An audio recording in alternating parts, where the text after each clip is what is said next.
Il y a une question de temporalité.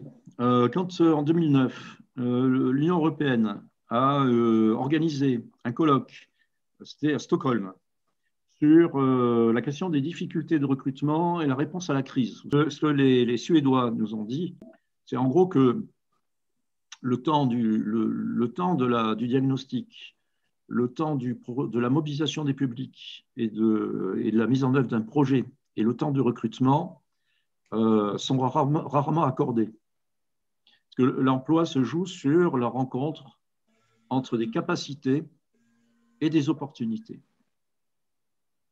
Et en fait, les capacités, c'est ce que chacun des travailleurs, des personnes disponibles sur le marché du travail, chacune de ces personnes est capable de mobiliser en dehors de sa sphère d'expérience, et pas seulement dans sa sphère d'expérience, en dehors de son appareil de qualification, ce qui va lui permettre de mobiliser des réponses en fonction des opportunités qui se présentent.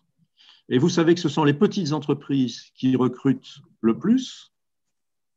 Les petites entreprises n'ont pas forcément, au moment de leur recrutement, n'avaient pas forcément idée, quelques heures, quelques jours auparavant, qu'elles allaient le faire. Parce que les entreprises procèdent à des recrutements sur, là aussi, une approche comportementale sur la relation avec la personne qui compte au moins autant que la qualification qu'elle possède. Donc la question de l'adéquation n'est pas simple.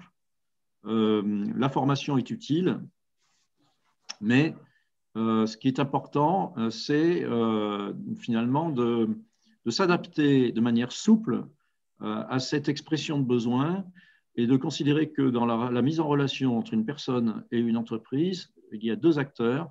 Il y a celui qui s'engage, donc c'est pour ça que la question de la connaissance du métier, des conditions de travail, la représentation sur les métiers est très importante, ce qu'on appelle le processus d'orientation, le pouvoir d'agir de la personne. Et pour l'entreprise, c'est le fait de pouvoir rencontrer des personnes et finalement mesurer leur adhésion à ce qu'elles proposent. Et ça, ce n'est pas réductible à une approche purement formative, même si la formation peut permettre de le faire, bien sûr. Quand on met les personnes en situation de travail, dans des périodes d'application, qu'on organise cette rencontre avec plusieurs entreprises, cela participe de ce que je suis en train de dire. Bon, après, quand on parle d'adéquationnisme, on a une vision qui peut être à connotation négative dans cette appellation. Donc, je pense qu'il ne faut pas réduire la question à cela. Il faut le regarder de manière plus ouverte, mais encore une fois en disant que cette question emprunte plusieurs vecteurs, il ne peut pas y en avoir qu'un seul.